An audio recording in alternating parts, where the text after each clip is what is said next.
Hey, Adam Savage here in my cave with this isn't exactly a one-day build, it's more of a quick and dirty technique, but one that served me incredibly well. You recognize this is Captain America's stealth shield. And if you were wondering if he has more than one shield, the answer is no. There's only one vibranium shield. Apparently, they repaint it per mission. I didn't know that, but when I went to look up Cap's shield information, that's a fact. This was made for me for my costume by Shieldworks. You can find him on Facebook. Beautiful work. His paint job is magnificent. I've actually seen one of the real Cap shields in Dan Lanigan's collection, and I will tell you that Shieldworks bullet hits are exactly right. It's a great bit of kit, and I love it. And when it arrived, it was missing one little detail, which is this border around the edge. For me, that border is really critical, and it wasn't on the Shieldworks shield when it came, and I wanted to put it on. But I was confronted with this problem of, this is a 24-inch ring that's about 3/4 of an inch wide. How am I gonna cut that? Am I gonna cut it with a jigsaw? Oh, it's a lot of sanding, and no matter how well you file it, none of us are click spring. We can't get that good. Am I gonna send it out to my friend Kevin for water cutting? I guess I could, but that's not gonna happen in a day. And I don't wanna make my problem his problem. And then I remembered a technique for cutting out aluminum shapes that Fawn Davis used on his first BattleBots robot, Mouser Mecha Catbot. Meow, meow. It's actually required to say meow, meow every time you say Mouser Mecha Catbot. Meow, meow. Anyway, Fawn cut out the main half-inch thick aluminum frame of Mouser Catbot using a normal router. Wow. I helped him do it, and yet I've never used a router and a template to cut large chunks of aluminum out, so I decided to on this, and I'm gonna walk you through the process because it was easy peasy. Now, sometimes people ship me stuff in foam board, and I save all the foam board. So this is a piece of scrap, half-inch foam core board that was part of a thing that got mailed to me, and this is my perfect flat base for this operation. This is my piece of aluminum. I think I cut the real one. No, I cut it out of just about this stuff. This is like 80 thou. So I'm gonna lightly glue this piece of aluminum down onto the foam board. I'm gonna use Pro Stick high strength spray adhesive. I really like this stuff. It's tenacious. So here we go. Ooh.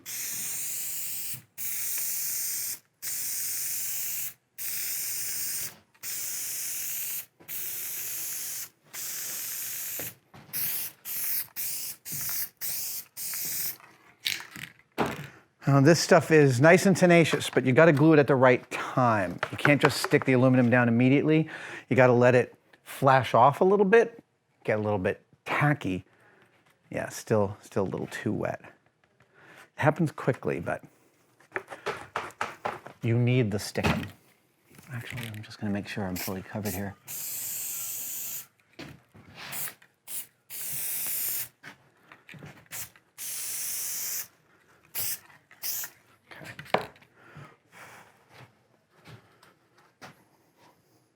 All right, I like that tack. Here we go. I'm just gonna lay this piece of aluminum down on here.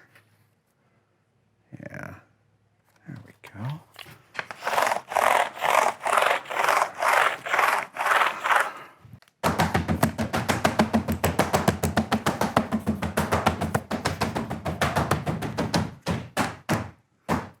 I'm just gonna start with the center on the diagonal. One of the complications is that all my stock in this shop is 24 by 48 inches. That's the largest size I store. And this ring is exactly 24 inches in diameter. So I don't have a lot of margin of error.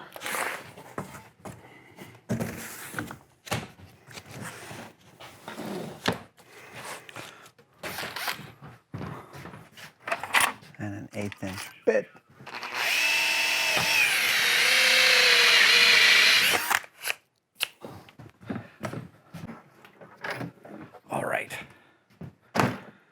Milwaukee were sponsors of my discovery show, Savage Builds, and one of the bits of the kit was this router. Look at the number on this. This is a, what the hell is this? This is their 5615-20 router, and I have to say, this is a really nice bit of kit, this router. It is a workhorse, it is beefy and powerful and simple. I really dig all that about it. And this is going to be our main tool for cutting out the aluminum. All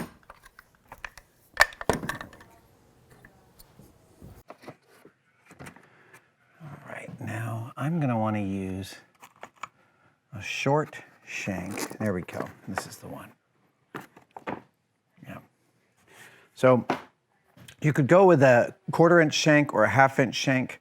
Because I'm cutting metal, and I don't want the cut to get too hot, I'm going to use a 1/2-inch shank, and the 1/2-inch acts as a kind of a heat sink, pulls heat away from the cut. This is the bit I used the first time I did this in preparation for this video, and I screwed it up because I let it get too hot, and it shattered the carbide edges of the blade. Yeah, it's the cost of being impatient. So I'm going to use a nicer bit, and this one is 3/8. Okay. Best practice with a router, always leave it unplugged when you're working on it. I've told you that I'm terrified of table saws. I'm way more terrified of routers.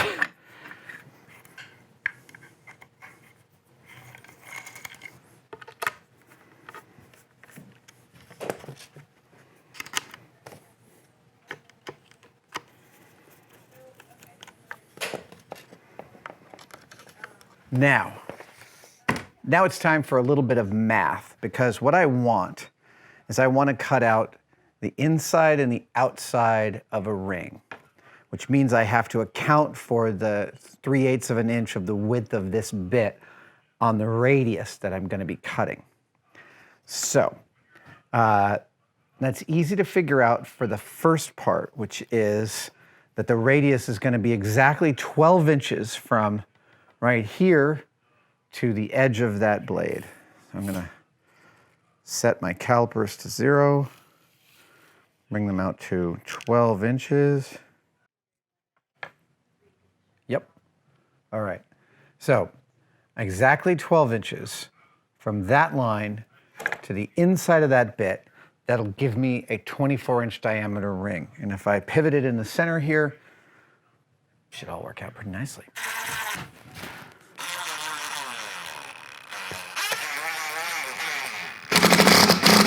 Now, before I plug it in, let's just check my extents. Damn, brother. Yep, it's pretty tight. So we're about to make a crap ton of noise. Ah, here we go. This is noisy and it's messy. However, I must say I've been really impressed with how fast this technique works. So we're going to turn it on. There we go. Turning, making sure I have the room to move all the way around. Okay, here we go. I think I'll start here.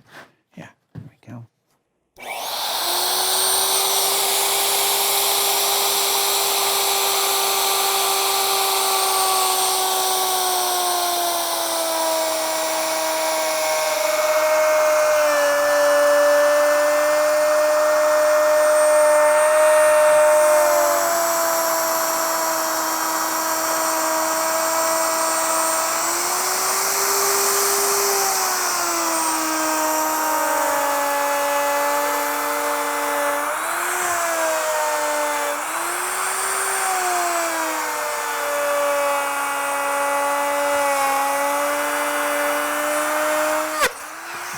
A note to be careful when you are exiting and entering and exiting the material. You saw that as it came free of the sheet, it wanted to run because I'm cutting in the direction. But come take a look at this edge. That is beautiful. That's That's a machine edge right there. At this point, when I was making that ring before C2E2, I was a very happy camper. Now it's time to make the second cut. Now it's about the thickness of the ring. And on this, I went with what I thought was aesthetically correct, about 0.875.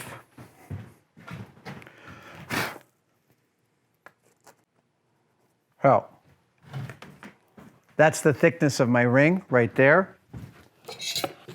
So now I need a new measurement, which is the measurement, the depth measurement between these two. Yeah, there we go. So right there, the amount of extra space there, that's simply the width of my ring added to the width of the bit, because now I'm measuring to the outside of the bit. Yeah, there we go. That seems darn close enough. So then, now we're going to the outside. Ooh.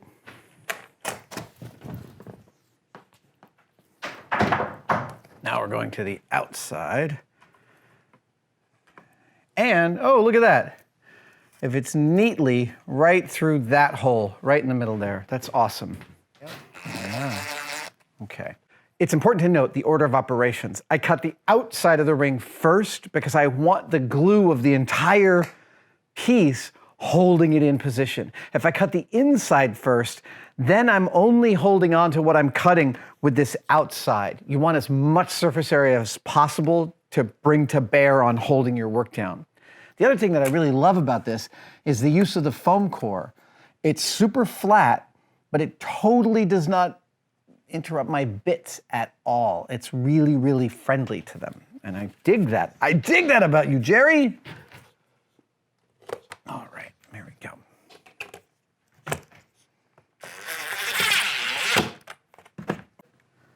Perfect. All right, here we go. Plugging in. My other router still works, but its switch is broken in the on position, which it makes it a router for those who like action, but not for most people. All right, here we go. Let's start here. We're gonna move around.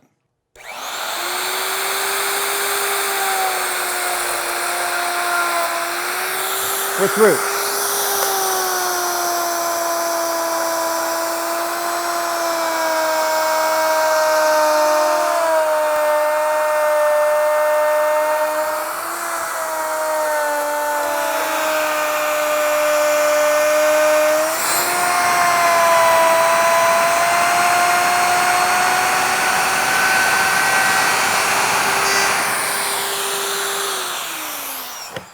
And there we have it.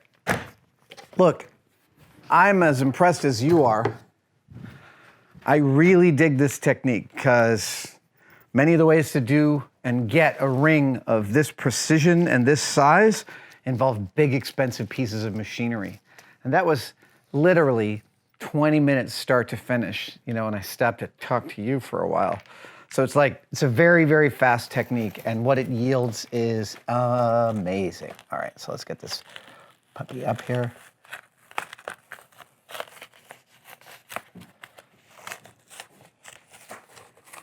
A little bit of a solvent like Bestine or acetone will clear up the glue that's sitting on there. To be honest, I'm gonna leave this piece of aluminum attached here because I could use it as my baseboard for any other template. Like if I wanted to make a certain smaller ring and I wanted to make a template to run it through, it's already mounted. And look at this. That is without any finishing. That's not even an overly sharp edge. That, I gotta say, like I knew about this technique intellectually. Now I'm in love with it emotionally. And then, when it was time to attach it to this, I simply used epoxy glue. I've talked about glues before. For a wide, flat surface, you want a bit of tooth. So I actually hit this with like 80 grit sandpaper all the way around, really made it rough on one side. Then I applied some 10-minute epoxy all the way around the ring, turned it over, and laid it down. And then, as a clamping mechanism, I used a whole crap ton of clothespins just to hold it down. Normally, I don't like the idea of using epoxy and aluminum for a structural hold because aluminum moves a lot, it's flexible, it's lightweight, like things will work themselves away. However, with a wide expanse like this, on the brace of a bowl of aluminum, I had no problem with that at all. I think that heaven or hell won't rent asunder these two now that I've clamped them together. And that was a half-hour solution to what felt like a full-day problem. Hey everyone, Adam Savage here in my cave. And we are living through a completely strange moment in time. 6 months ago, the entire world changed. Everyone went into lockdown, and so did Tested. We became a virtual workplace almost overnight, and now I see all my colleagues almost exclusively on video chat. I am shooting only on the phone. I know the sound quality's gotten worse. Norm, Joey, and Gunther are all editing from home. And maybe the biggest change is output. We have radically increased the number of videos that we make because, well, that's what I'm doing all week long here, is just shooting everything on my phone. And eventually the world will return to normal, but one of the things we want to keep up is the pace of videos that we've been releasing. We've been ecstatic about your feedback about this, and we want to keep it going, but in order to, we need to ask for your direct support. And so I'm here today to announce Tested channel membership. If you're not interested in becoming a member, that's fine. Tested is not going to change for you. You'll still get all the same great one-day builds, tool tips, the podcast, etc. But if you are willing to join, we've got some pretty cool extras and 2 levels at which to join. For $1.99 a month, we have our supporter level, and for $9.99 a month, our patron level, which includes all the stuff from the supporter level and some live streams, some direct access to me and the Tested team, and some sneak peeks into our entire Tested workflow and process. We are so excited about the new possibilities that channel membership opens up. And we know that many of you have been supporting us all along as Tested Premium members. And to you, I say thank you. Your support has meant everything. And you can keep it going by hitting our brand new join button somewhere on this screen. Thank you guys for watching. And between you and me, I am most excited by the live streams. I really loved doing those earlier this summer, and I can't wait to pick it up again.